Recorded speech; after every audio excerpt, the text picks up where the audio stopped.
And we are live. Welcome, everyone, to the Connected for Real podcast. I'm Rebbetzin Bat-Chen Grossman, and today with me is Lily Aronin.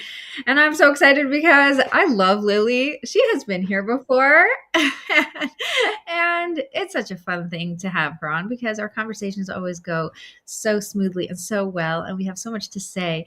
So, welcome, Lily. Before I let Lily introduce Thank you herself very much. You're welcome. Before I let Lily introduce herself again, I will tell you guys our topic today is boundaries and God. And this is specifically why I brought Lily, because she's so much fun to talk about this with. Lily, introduce yourself and then we'll get right into it. So my name is Lily Aronin, and I'm a holistic nutrition therapist. That means of your nervous system, how that impacts your food, and a huge piece of that is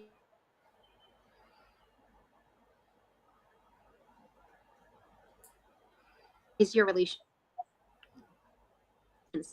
And you can make decisions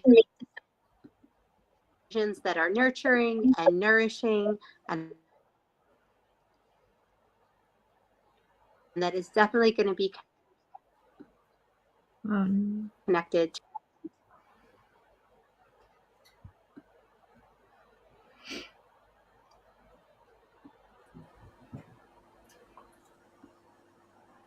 Are we losing internet? It's like we go live and no internet. Is it on your end or on my end? I don't know. I switched to my Wi-Fi, so hopefully now I'll be okay. Okay, well, let's try again.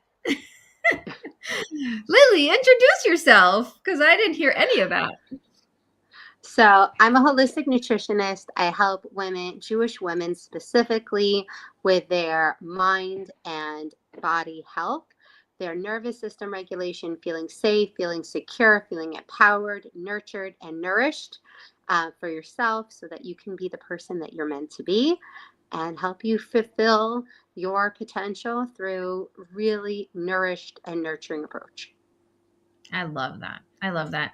And we once talked about what's not on your plate, and I think that's part of what's on your plate as well. And it's really very powerful. Can you just talk a little bit about that before we get into the boundaries and God?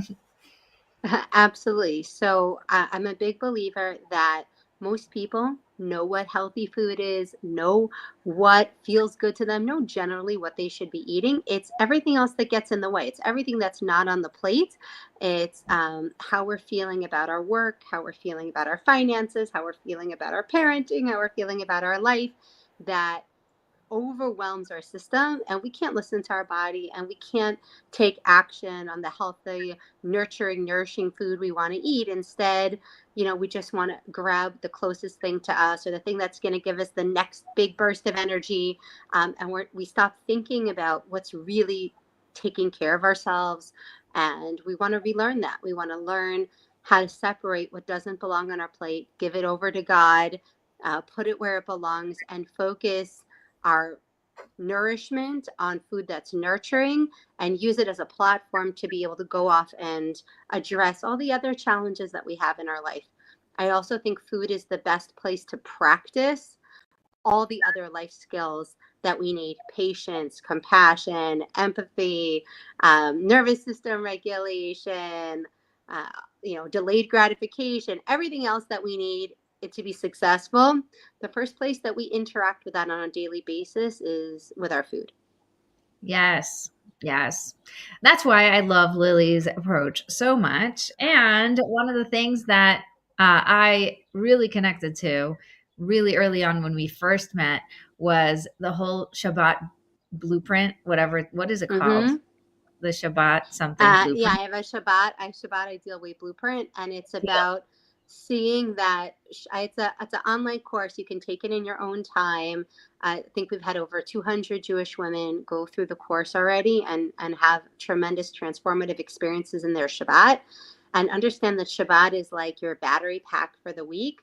So how you interact with food on Shabbat sends messages to your family, about what your values are, about how they want to interact with food, reward, transitioning, right? Spirituality, your values, like really Shabbat is such an important thing in our Jewish life, and where our food culture also has a huge impact and affects our health tremendously. Right. And I love that you focus on, sorry.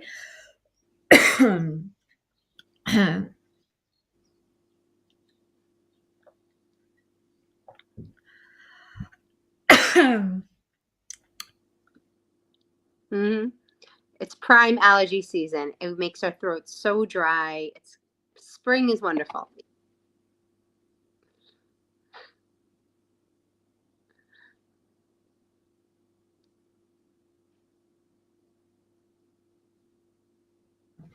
Oh. I think it was the almond before I went live. Anyway, I love that you focus on what I want to eat and what matters to me versus all the negative that has been going on in the food Yeah, culture. Like, don't eat this and you shouldn't eat that and this is bad for you. And instead you flip it all around and you're like, on Shabbat, you get to eat what you love. You get to make what you love. You get to enjoy all the things. And it gives you permission to just be. yeah, yeah. I just taught a class this morning right before I was on here to new mothers locally on our yeshuv here in Israel. And two women said to me, like, let's say like we had like, I don't know, 7 to 10 women there and all with new babies. And they said to me, there were a few of our friends who were afraid to come because they didn't want to come to hear someone tell them everything they're doing wrong and that they shouldn't like. And they said, like, we just walked away from this. And that was nothing what this was like. This was, as a mother, your number one priority is your baby is imprinting off of you.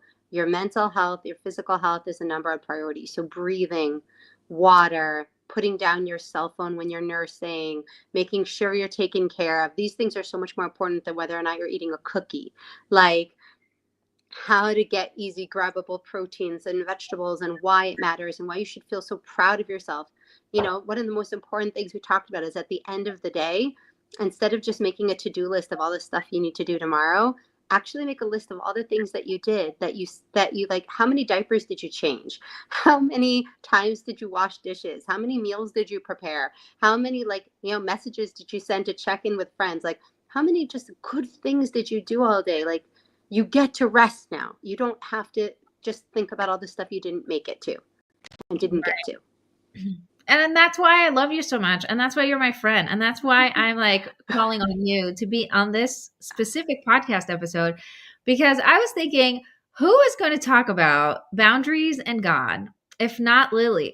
Out of all the people I know, there is something that is extremely simple in the way that I connect to God, just like a direct line that goes up and, comes back down. And there is this just back and forth, and there is a real connection. And it's not something that's easy to find in other people. And you have that. You have this very clear connection to God that I very much connect to. And also this positivity about seeing the world in a completely different way than most people and making it fun to live. Like, you actually make life exciting because you're looking for what I did and what's working and what's exciting and what are we looking forward to, and all about the positive. And it changes the entire narrative of everything. So let's get into the boundaries. What are boundaries? Why are we talking about boundaries and God? And what is this all about?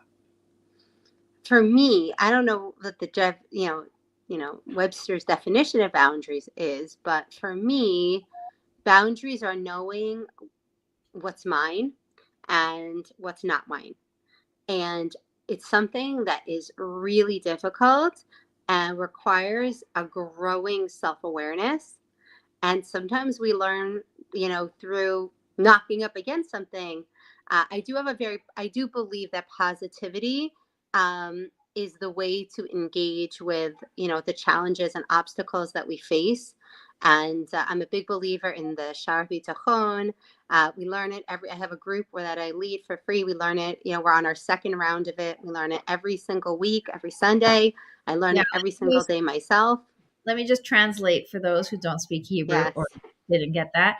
That's the gate of trust. Yes, there you go. The Gate of Trust, and it is an amazing book. Everybody should go learn it.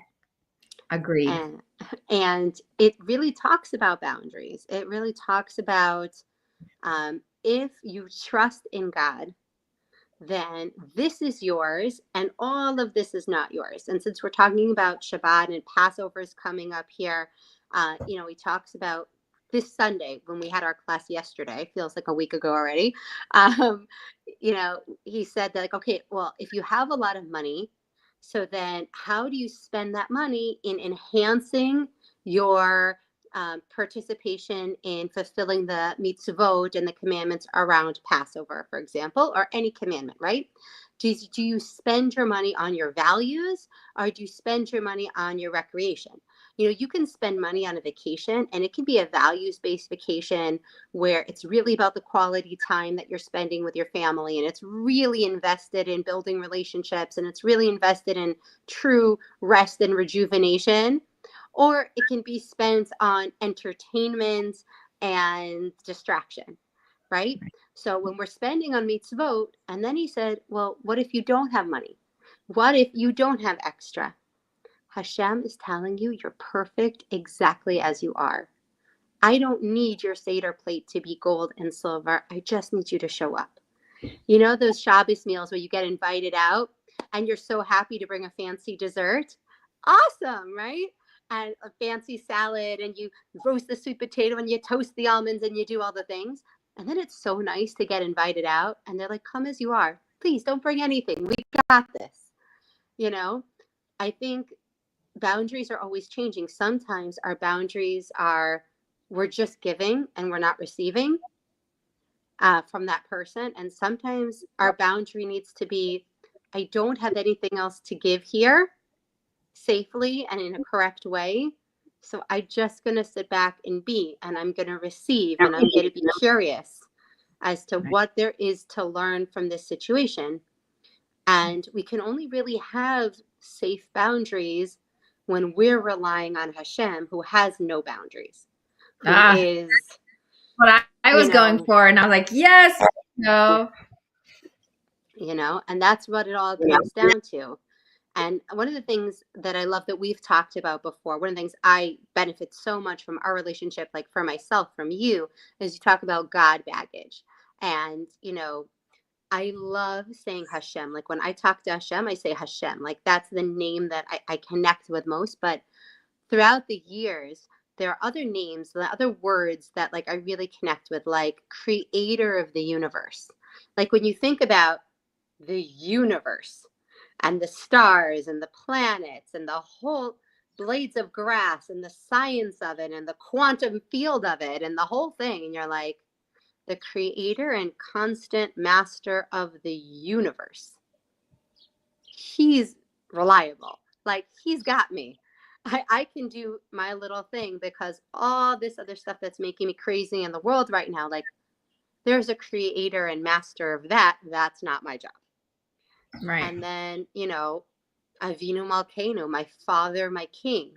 So like when you want that like intimate relationship where you need stuff, you need love, you need prosperity, you need stuff, like if you petition your king and he's your father, like by the time you finished writing the request, you're already sure the check is in the mail. Right. Like creating, you could only have a positive outlook on the challenges and unpleasantness and negative emotions that we all feel, which are a very important part of life. When you also know that you're safe within the struggle that you're going through. And I think that's where the boundaries have to be of, I'm going through a struggle. I am not the struggle. I am safe. I am a being that's in a circumstance of a challenge, an obstacle, you know. Wow, you said so many good things. I'm like, can we just Wow, collect all these things and like go really deep into each one.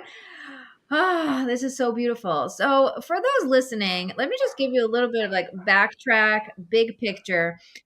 I take in this podcast one topic and address it from four different angles based on the four pillars of my program. So there's God, marriage, business, and you. Those are the four pillars. And today we're addressing it through the lens of God, right? So boundaries in God. Next week is going to be boundaries in marriage. And the week after is going to be boundaries in business and then boundaries in you. So we're going to be talking a lot about boundaries. And I think the reason why it's so cool that it came out this way, with the framework and, just the fact that we're starting out with boundaries in God is we have to first get really clear on the framework of what this world is all about. God is no boundaries. And anything that we think God can't do, or it's too much for God to deal with, or I don't want to bother God. And like you were saying, this is all God baggage. Stop it, because that is distracting you from what you're actually here to do, which is be, right? Be and show Yeah. up the way you are meant to be, and not try to be someone else, and not compare yourself to anybody else, and not push yourself to be more than, but just be, you And know? the controlling, right? Oh, The yeah. I think one of the main God boundaries is timing, is we want it on our timetable, and we Hmm. have this like tiny glimpse of our own life. We have only the present moment. And even though in the past we can look back and be like, of course, God's timing is always the best, Right. but in the present moment, we only have the moment that we're in, and we want something now, or we don't want the thing that's happening right now to be happening right now.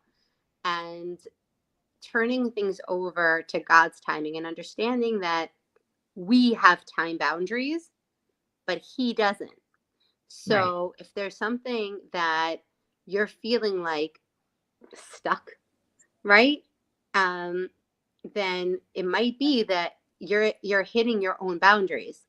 And so if you want something that isn't in your space and within your boundaries, then we have to turn it over to God, who has no boundary and who's the past, the present, and the future. For him, he knows the exact time.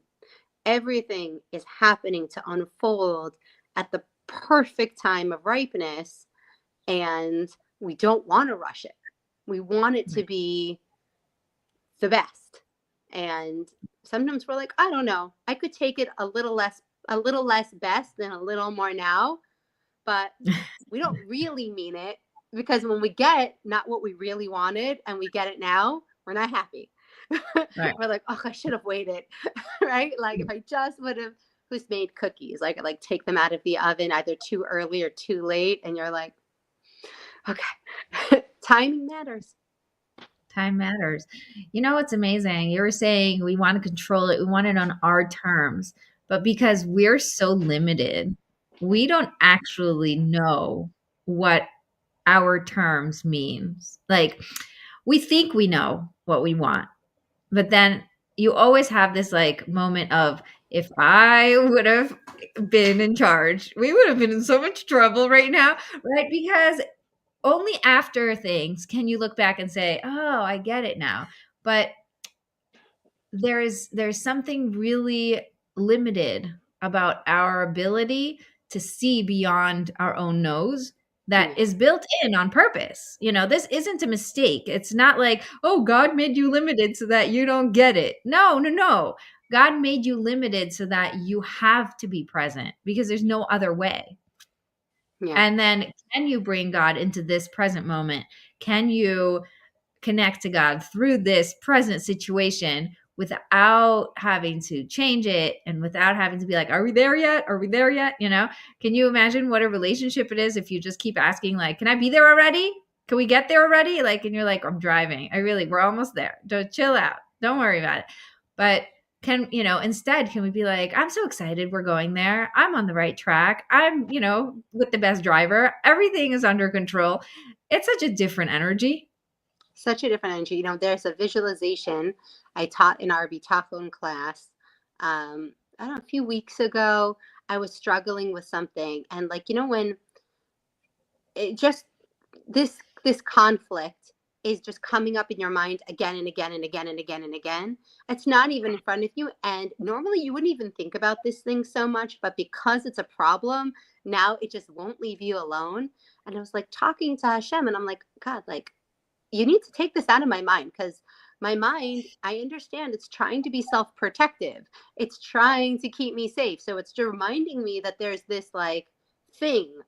And I really imagined being in a car and asking God to pull over to the side so I could like take this really annoying passenger, like this thing, and just put it in the trunk. And like, you're in charge of all the baggage. I'm not in charge of carrying all the baggage. So like, I'm going to take it, I'm going to go, and I'm going to put it in the trunk. And it's going to be God's problem. And I'm going to enjoy the rest of this ride, because there is nothing within my boundaries to do about this situation. I've done everything that's on my side. Now, anything else that has to happen from the other person's side. But I don't have to keep that like notification popping up in my brain every 5 minutes. Let's go move it to the trunk. And it comes from, in the Shar Bitachon, the story of this guy gets picked up with, he has all these hard, heavy packages, and this driver, stops on the side of the road and says, hey, I'll give you a ride. And he has, a cart and a donkey. And so the guy gets on, and he's still carrying his bag. He's like, you could put your bag down for the same price. He's like, no, it would be too much for you to carry it for me. He's like, you're in my cart. You think you carrying the bag makes it lighter for me? It doesn't work Right. like that.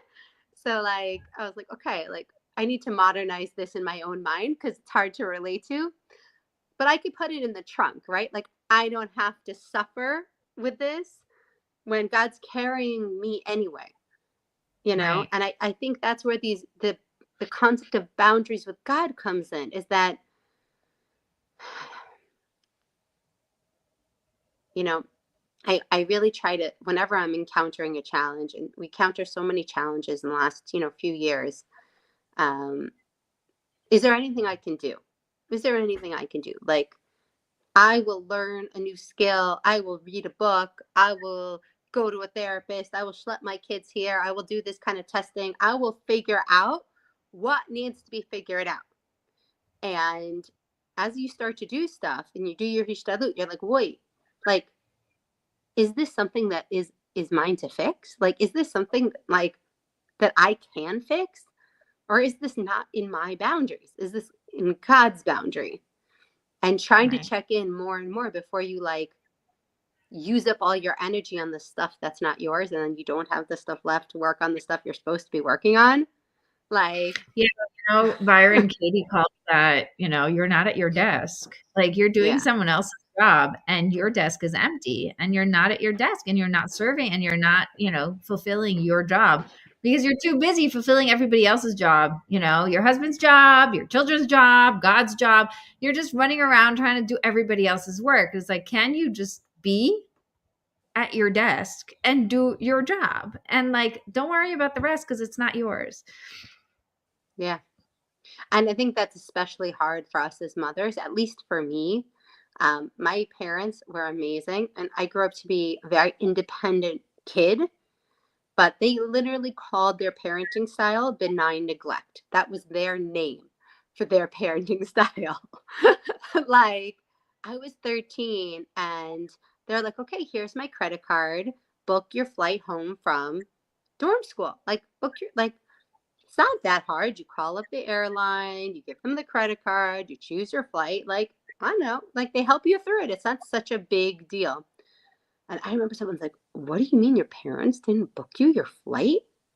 I'm like, no, I don't know. Like, that wasn't such a big deal. Like, it wasn't that hard, And so they really felt like anything that was ours to do that we were capable of doing, then we were supposed to do.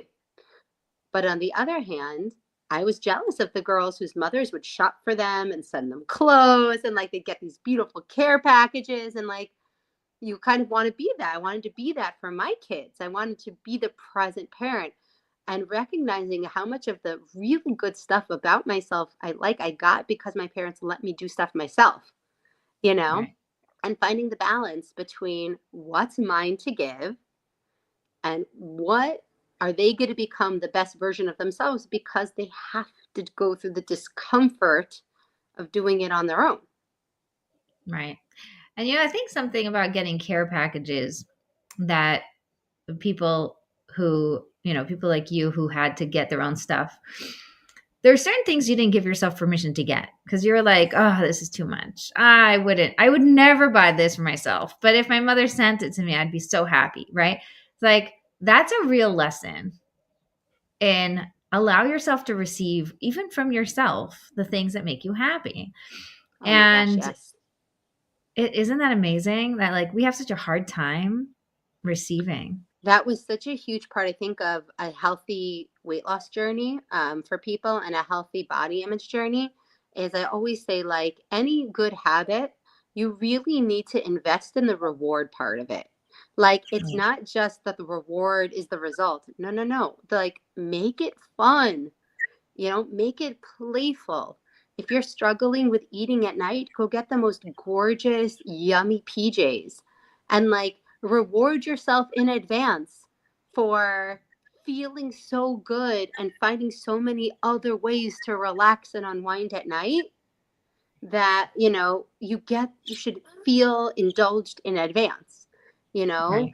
Um, You just reminded me of a friend of mine from college. Uh, One day, she came with her nails all done, and I was like, "Wow, you got your nails done! Look so pretty! Like, what's the occasion? Because you do your nails for occasions." And she said, "No, I stopped watching TV, and it's been a month, so I rewarded myself." And I thought, "You're allowed to do that?" You know? And that was such an inspiration for me because first of all, I was so impressed that she stopped watching TV because I was on the same journey of trying to like stop watching movies. I wasn't watching TV anymore because there was nothing interesting for me at that time anymore. Like whatever, I was like over that. But the movies part was like, I'm still on the plane watching movies, and like I'm still looking forward to seeing certain things. And then I had a flight like soon after that. I was flying to Israel to visit my grandparents, and the entire flight, I just told myself, I'm not watching any movies. I'm going to fill my time with everything but. And I had such a good flight. I had so much fun. I cannot tell you what happens when you don't try to kill time and when you try to enjoy time. It is a completely different experience. Now, oh, granted, I wasn't with kids and I wasn't whatever. Like, this is a completely different, very neutral situation where I knew I was flying back and forth often. And most of what I was looking forward to do was watching all these movies and then like, just thinking about them for the rest of the month because like they're stuck in my head now. And suddenly I had this opportunity where it's like 12-hour flight and I met people on the flight and I made friends and I did art and I journaled and like I was on fire. I had so much fun.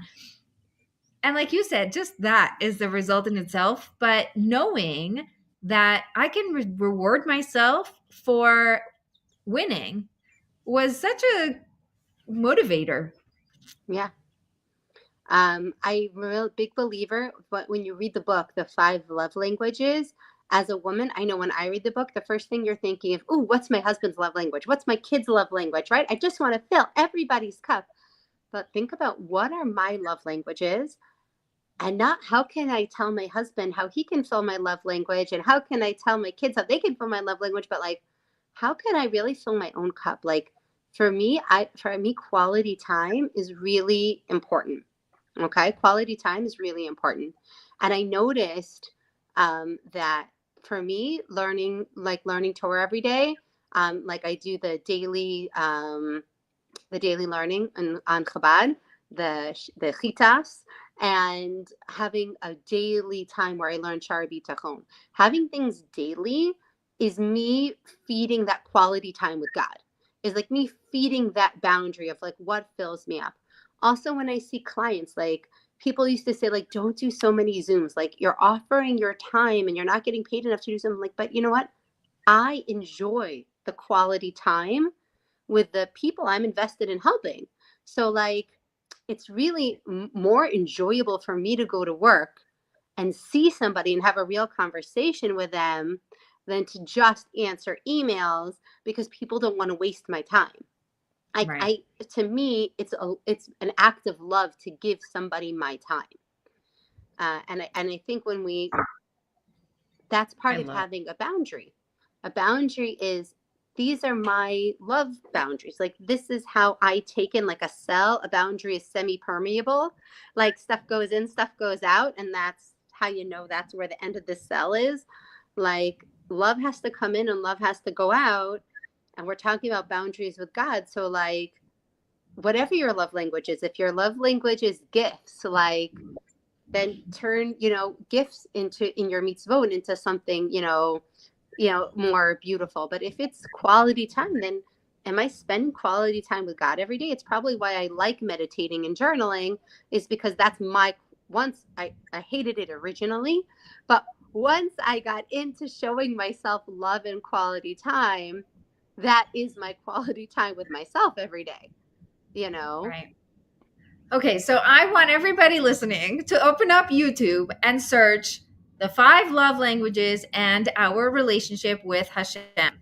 There is a class that I gave really early on in my YouTube channel. I think it's like the 5th YouTube video I've ever made or something like that.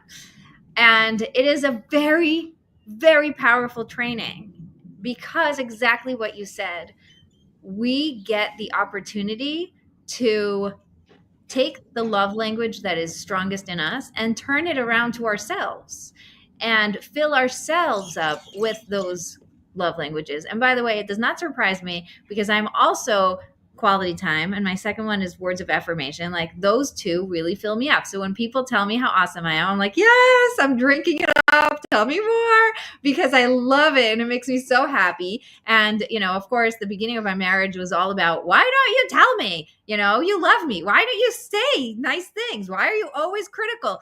Because I needed so badly the words of the positive. And my husband is not in this language.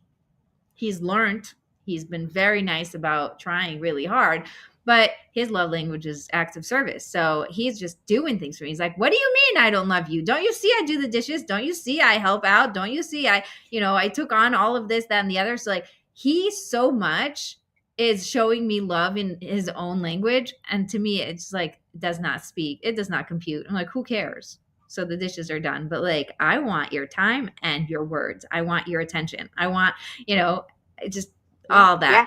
But it does not surprise me that we're both like, so into getting together in person and having quality time together and all Right. these things because it is really filling for us. And, Yeah. when you're talking about boundaries, and I love how we are talking about all the different types of boundaries, like the semi-permeable and the boundary around your yard, right? There's like certain things that show people this is where my house ends and this is where your place begins. And like it's very clear that this is our boundary, but Yeah. there's Yeah. also the boundary of your container, and so like there's the ability to like sort of expand your container and allow more in. There's just sort of like hugging it in and allowing it to just like hold you more. We get to decide that. You know what else You know you what else? just said really reminds me of this idea of expanding our awareness. Like you said, expanding our container. To me, that's like if I know where I end and I can expand beyond that, then I can see that you're different from me. I can see that you're giving me love. You're just giving it in your own boundary of Right. your container. You're giving me love in your container. And when we can like see beyond ourselves, like that our container is the right container, it's just our container. It's one of many containers. It's so beautiful that you said the right because we're all walking around the world and I want to hear from you guys because this one is actually really hitting home. We're all walking around the world thinking we're wrong. There's something wrong with me. I'm not exactly right. I need to be more perfect. I need to be more this. I need to be more that. I should like this and not that. I am supposed to do it this way. And it is draining. And like you're talking about containers, your container is completely broken when you believe it's broken. Like you're just draining energy from all sides. And what if you just were? Like, what if you just are exactly as you need to be? Imperfect and all, Yeah. just so that you can do your job. You know, if you ever go to a glass workshop, everything is in a different shape, right? And it's all beautiful, different colors. And there's no two pieces of glass that are made by, a creator and not a machine's hands that are identical. And Right. like back to the beginning of the conversation, creator of the universe, master of the universe, like we are all a very unique piece of artwork. Um, but even if, you and I are both drinking glasses, we're not the same. Drinking glasses, we got different colors, we have different shapes, we have different, you know, um, points of beauty and ways we reflect light. And it's not just that I think sometimes we think we're wrong. Sometimes we're so confused because if we're right, right? If I'm allowed to be right and I'm allowed to be, but no one else is like me, then how do I know I'm okay? Right? Not only that, if I'm right, then what does that mean about the other person? They must be Right? wrong, right? Like we are living in such a world that is completely win lose, Yeah. and God's world is win-win. There Yeah. is nobody loses. Everybody is exactly as they need to be, and everything is exactly as it needs to be, and everything is good. And you're like, how could that be? And it's yes, because we are so blinded by all of the illusions of this world Yeah. that, what if I'm right and you're right and he's right and she's right and we're all right exactly as we're supposed to be. The only way it works is if God's in control, right? Because otherwise it's anarchy and chaos and it's not fair. And we feel like 5-year-olds, right? No, it's not fair that she's not good at doing the dishes and I'm good at doing the dishes. And so I have to do all the dishes. Right. Well, it's true that you're good at doing dishes. It's true she doesn't like doing the dishes. But does that mean that you have to do all the dishes? Or is it okay that you're going to do some things you're not so good at and she's going to do some things she's not so good at? And sometimes you're going to do more of what you're good at. And sometimes you're going to have to do more of what you're not great at because it's going to enhance other skills and things that you're going to like. But we are not in charge of the synchronicity of all of those unique things happening at the same time. We're talking about names of God, right? Those boundaries. You have David calls God the conductor in Psalms, right? In Tehillim. There were all these instruments and pieces of artwork, and God's the one who's creating the museum or the, orchestra of how we're all going to play together. And we are not going to be able to figure that out, Right. Right. us in our homes, in our families, like in our lives. I love that you said that because we're trying so hard. We're going back to the control, but we are trying so Yeah. hard to control it. We're like, well, if you're not going to do it, it means I have to do it, and I don't want to do it all. So then I'm exhausted and I'm resentful and I'm annoyed and da da da. Right? You guys know my specialty is marriage, so I'm always in Yeah. marriage. But like, hello, just because he can't do it or doesn't want to do it does not mean you have to do it. And let's get creative. And who's the most creative if not the creator, right? So Right. allow God in to come up with new solutions you didn't think about and And yeah. watch how awesome that is. So again, like I see it in food and health, and like people come to us and they're like, today I was at the new mothers, and they're like, well, but what's the best food for me to eat? Like, if we're going to talk about this, then what's the best? I'm like, there's no best. What do you enjoy? Well, the water I drink, does it have to be like really cold or lukewarm? Like, what are the benefits to each cup? Like, don't stress about that. Just get the water and like get the water in the way you enjoy. Like, if you enjoy a big bottle with mint leaves, drink it in mint leaves. If you enjoy a small cup and it's warm, like drink it that way. But there are so many causes of synchronicity in the human body. Give up thinking that you can completely control your health and just do your job of I taking love care of it. yourself.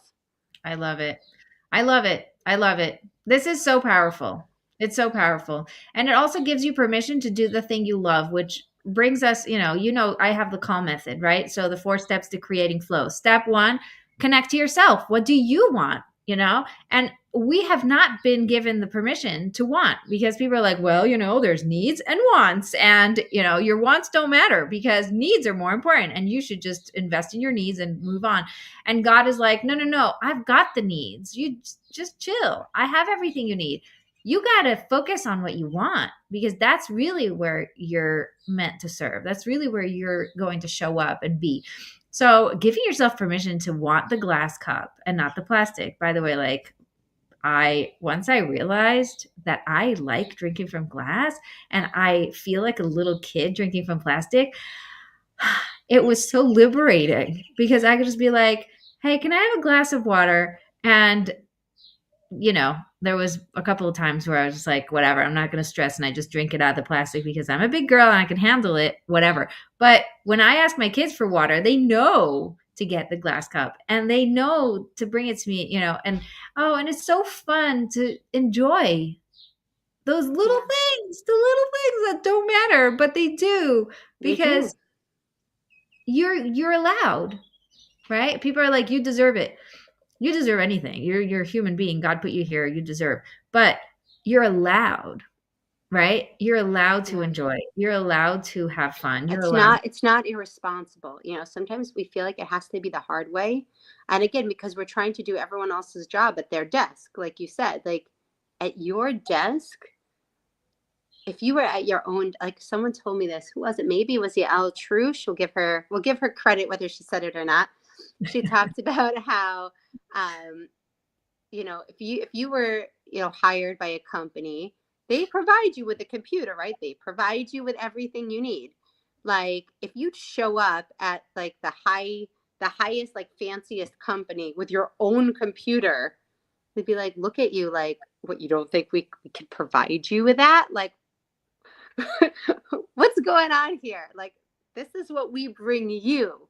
Right.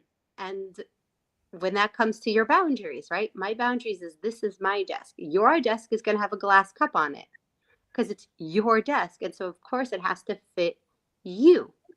Right. And this is also why, we believe in bio individuality in the body. It's not the same cookie cutter food is exactly the same for every person. Vegetables are great for everybody. Water is great for everybody. But somebody who already has an autoimmune disease and struggles to process fiber, the same vegetables that would be good for most people are not good for them. And somebody, who's celiac, it doesn't matter how great and high fiber that bread is, it's not going to be good for them. But there's Right. a lot more subtle things like that go person to person. And, their bottle was created a certain way. And we always have opportunities, and like when it comes to Pesach, I taught my Thrive 25 year long group this week. On Sunday we did our first of 2 pre-Pesach calls, and people are like, yeah, but what do you do about the Seder? Like, are you really drinking 4 glasses of wine and eating all that matzah? And I said, yes. No one is ever going to be harmed by fulfilling a mitzvah the way they're supposed to. And I have clients who are, Hasidic, a different sex, and they only eat vegetables that are peeled and bought ahead of time. And I have ones who eat kidney on it, people all over. I'm like, when we're eating in alignment with our values, that's never the problem. It's the emotional eating. It's that when we're dysregulated and we didn't take the time we were so busy doing everyone else's stuff, we didn't take care of ourselves. Like all of those things where we were doing God's job and we Mm. didn't make the time for our job. That's where we have these big holiday weight gains, or like we really needed to sleep. And instead we're out and we're doing more cooking and more preparing and more this. And we didn't like lower the menu or manage our guest list or ask for help. You know, I think it's really Allow interesting. help. Sometimes I'll have Yeah, my husband brings his students sometimes for Shabbat. We do like a Shabbat, and I love it. It's so much fun because there's all these like awesome guys around, and they'll come to the kitchen and say, "How can I help?" And I have to pause for a second. Like my first reaction is like, "No, don't worry about it," and then I'm like, "No, no, no, I am worrying about it. I want all of you to help. I just need to figure out what I can give you, right? Because these are the things I have to do. These are the things like you can pick from. What are you good at?" And then suddenly they're like, "Oh, I love making salad. I love cutting up salad." There's this one guy who comes and makes salad every time he's here because that is his favorite thing to do. And you would think like, "No, whatever. I'm not going to make these guys whatever." But like, "No, no, no. Ask them because here's the thing about, right? You were talking about the boundaries. They have that need and want to like provide and help and be part of, right? When you help, you belong. You belong. You're Right. no longer a guest. You're now part of the family. And Yeah.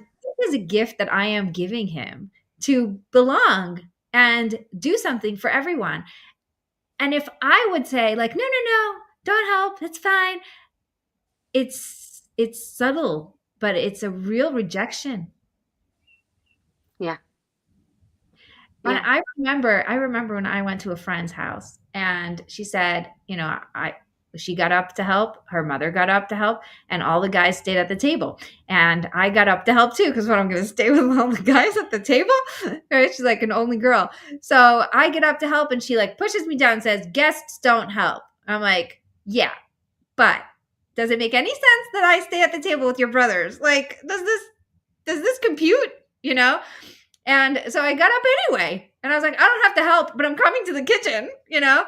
Yeah. And I remember feeling like so proud of myself for speaking up and like really doing the thing that felt the most comfortable for me, but also taking that note into my mind and being like, I don't want to be like that. I want guests to help because it makes you feel at home. Yeah. We love hosting seminary girls. We had four amazing girls from Maor this past week, and it was so sweet. By the end of Shabbos, I have one daughter who's a really picky eater. And like the kids do this thing with their mom, like, "What is there to eat? There's nothing to eat. There's nothing, mommy, to eat." And you're like, "Okay, there's cottage cheese. No. There's tuna fish. No. There's peanut butter. No." And one of the girls who was staying with us is like, "I'm going to help her figure something to eat." And I was like, "Please go for it." She literally opened my fridge and stood there with my daughter, and she's like, "Don't worry, I wouldn't do this with my own siblings, but for somebody else, I'll." And she cut my daughter the salad. Like, it was such a lovely thing. And at first I was like, "Oh," she's like, I need to take care of my own kid. Like, why should I'm like, "No." Like, she just had this moment at this house, and she was so happy. She left. She's like, "I was such an amazing Shabbos. I felt so like, and they bonded over, you know, Right. somebody else doing this thing for her that like, and anything that she couldn't accept from me, she can easily accept from, somebody else, right? If I would have Of said, "No, I'll course. make you a salad." No, I don't want Yeah. that. you know. Anything to make you feel like you're a bad mom. Right? It's so funny, but like we have we're such complicated people. You were saying about how our body digests food Yeah. depending on how we feel about it. And Yeah. it's something that we have to realize, right? It's like all the guilt, all the shame, all the discomfort about like what are people thinking? What am I supposed to do? This is not how it meant to be. And like, no, it's fine, you know? And I remember very distinctly after my birth with my number 6, it was in the hospital. And this was after I had my home birth that was not intentional with my 5th.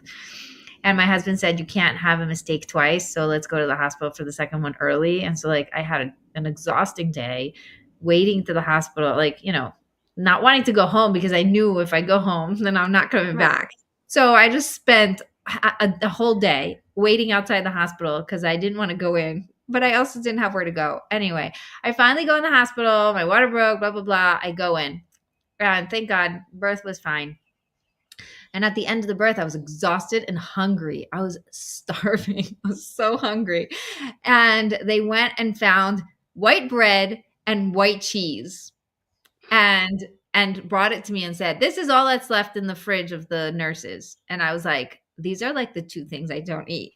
Right? Like Right. I only ate whole wheat for like years and years and years of my life because white bread really hurts my stomach and does not make me feel good.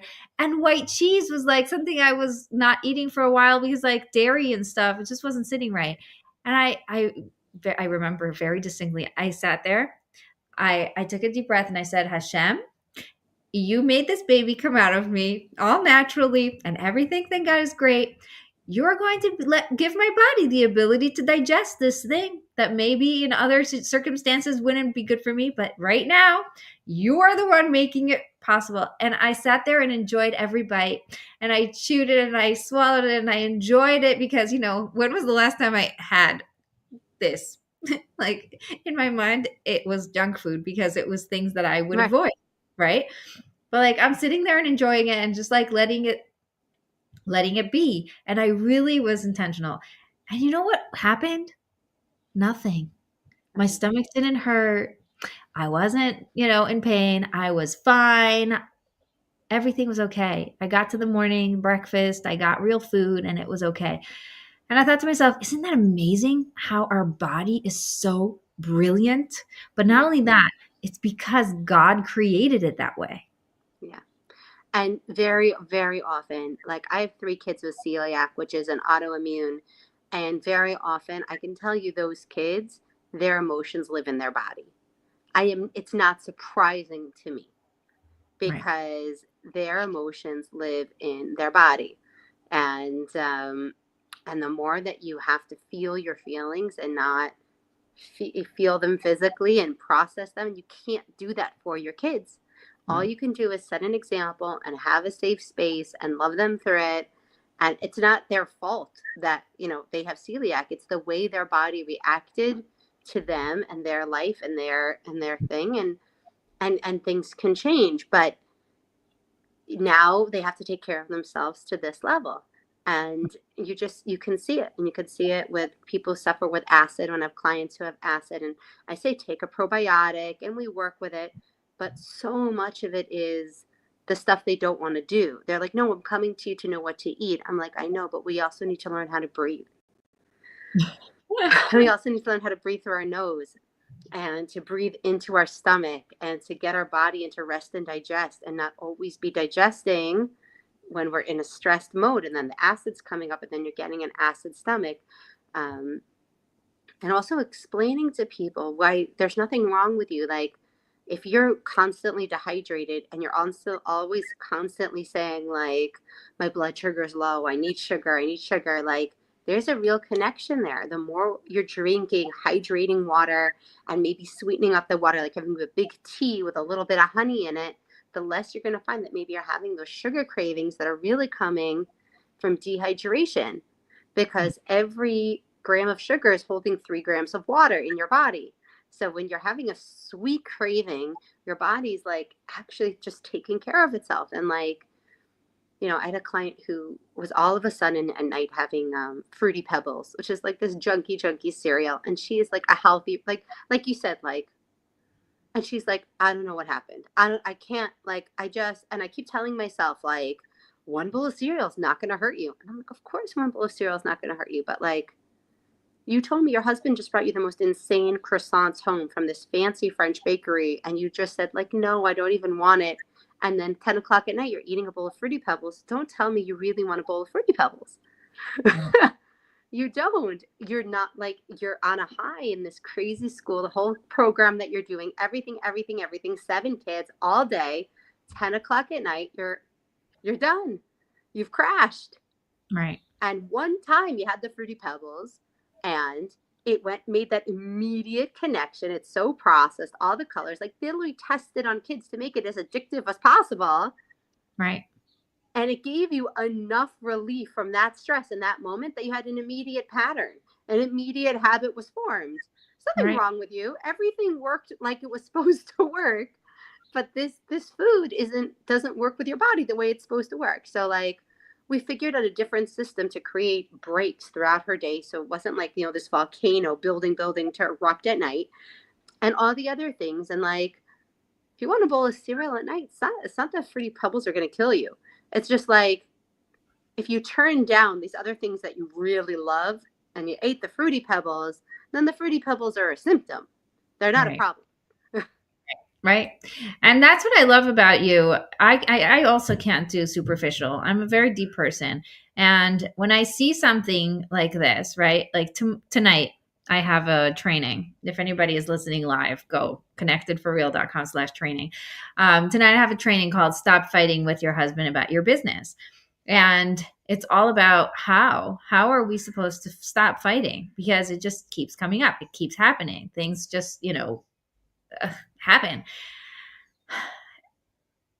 And it's amazing how it's really not about him and it's not about you and it's not about the fight and it's not about the business. It's about everything that's happening underneath that needs to come out and isn't, right? Like you're talking about the autoimmune disease. Like it's very much bottling it in and not giving yourself permission to look at what's actually happening. Yeah. And I think, you know, when we fight with our husbands, and why I love what you do, and I recommend to everybody to come to the training, is that you could be fighting with your husband about your business, but it's really about that your vacation days. It's about your sick days. It's about these expenses on the credit card, that are your Zoom account or this thing, or you're going to another networking event, or you needed a new outfit for this or whatever. It doesn't really matter what it is. It's what's each other's unmet need that's there, right? Where are the boundaries? Where is God in charge of this? And where are we being negligent, or where are we just being unaware? And Right. bringing awareness, I think the longer and longer I do this work, the more I think that people really are not negligent, and really people are really unaware. Like it's really very, the word is like pure, like from a pure place. It's not from like a bad place. It's like, Yeah, but that's the whole thing about negligence, by the way. yeah, Negligence is being unaware, right? right. You're supposed to be awake and you're not, and that's negligent. So, Yeah, if we're here in this world to be conscious and we're unconscious, we're walking around like just sort of reactive and, blame, shame, walk around just like not being, not doing, not showing yeah. up the way I'm supposed to be because I'm just, completely out, then that's not okay. That is But I think people are terrified to be aware because they think it's so much work. And yeah. they don't realize how much they're suffering and how much work they're putting around. They're running around putting out fires, Right. and they're never looking at the cause. And like, how much less work there is, the more you're doing deep work. It's a deep work. It's work. But it's like But it really creates focusing on the seed. right. It creates ease. So like I love that Yes. you say like it's deep work, but it's not Hard. hard work. The hard part is waking up, right? Like I think about all these like little obstacles that come in our way, right? If you have an alarm clock, go on your phone.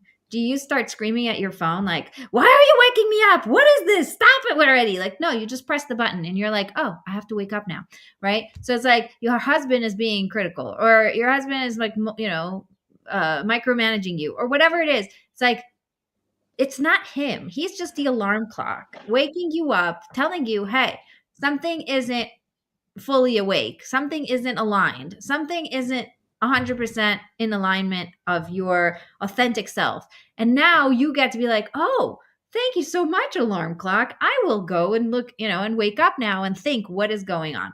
So the And hard it's natural to want to hit snooze and be like, I want to go back to bed. And you have to have something where I think the positivity comes in, is if you don't have warm, comfy slippers on the side of the bed and you don't like set yourself up to make it easier, that transition to wake up, then Right. it's really hard because the bed is so comfortable. And there is going to be, a moment of inconvenience and discomfort to move into doing real inner work. There is. It's not.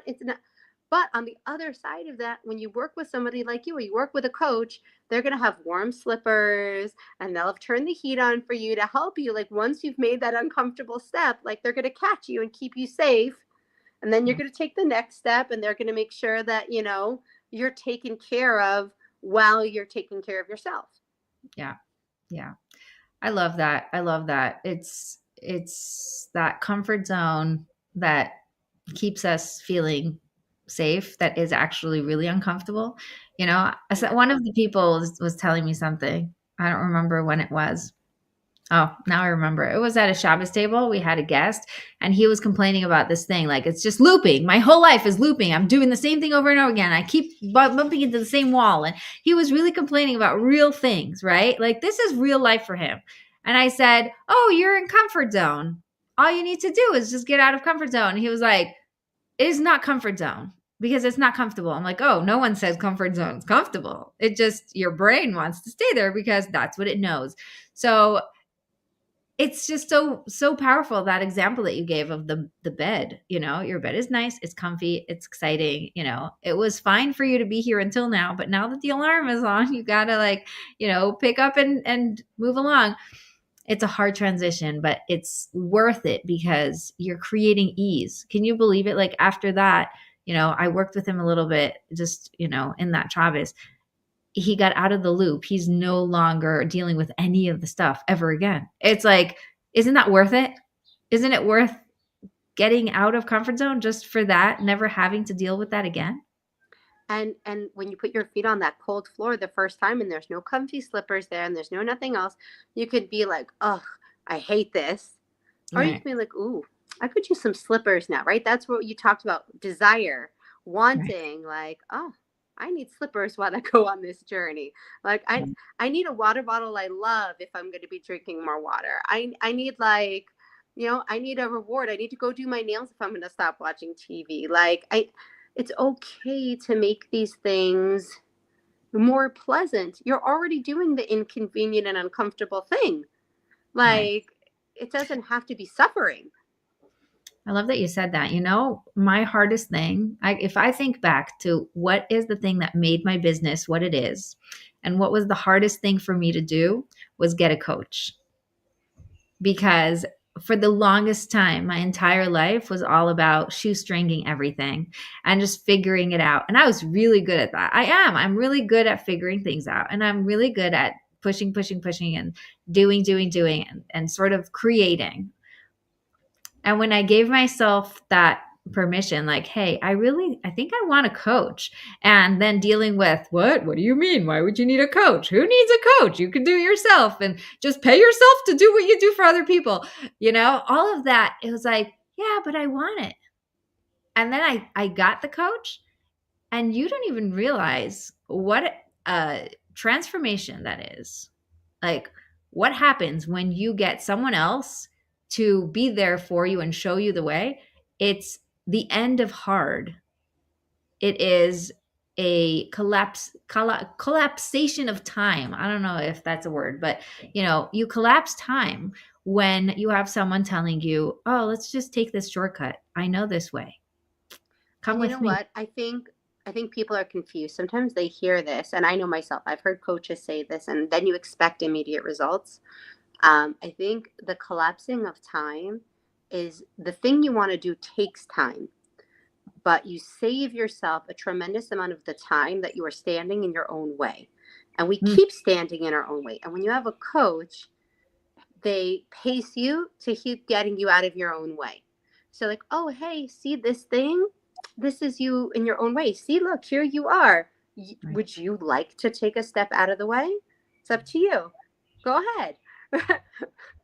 Like, "Oh, see, you're making progress. Wait, the progress stopped? It's not broken. Nothing's wrong. Look, you see here? Those are your footprints. You're standing in your way here. Would Right. you like to stay here, or would you like to try to move out of the way? Here." Like, we spend a lot of time in our own way. And I think the reason coaching collapses time is that the awareness is very hard to stay aware. Like it's just very hard. Right. Um, and to stay on. And when you have a coach, you get to, in that hour that you're being coached, you let them be on and you Right. just be. Exactly. Exactly. It allows you to process your own experience. Yeah. Yeah. That's so beautiful. Beautifully said. Oh, Lily, if we could, we would talk forever, but time is up. Yep. And I would love for people to know where they can find you. Also, look back to hear Lily speak about food uh, a while ago. It was January. I think it was February 2024. So if you want to go Yeah. back that far, definitely Absolutely. find her. Also, you can find me at lilyaronin.com. You can find me at lilyaronin on Instagram. And I'm going to share it with Bat-Chen. I have actually an amazing online digital course called Flow. Comes through your email. Flow, it's FLOW. Find your own path, love your body, open to possibility and weight loss. And it's an automated course in your email. And I'll actually give Bat-Chen, Rebbetzin Bat-Chen, the link to share with you guys. And you can enjoy that before Pesach as well. And I look forward to getting to know all the amazing people listening to your podcast. And I also have a WhatsApp channel where I put like small, inspiring things, tips, recipes, little deep thoughts to think about your health and well-being as well. That's so awesome.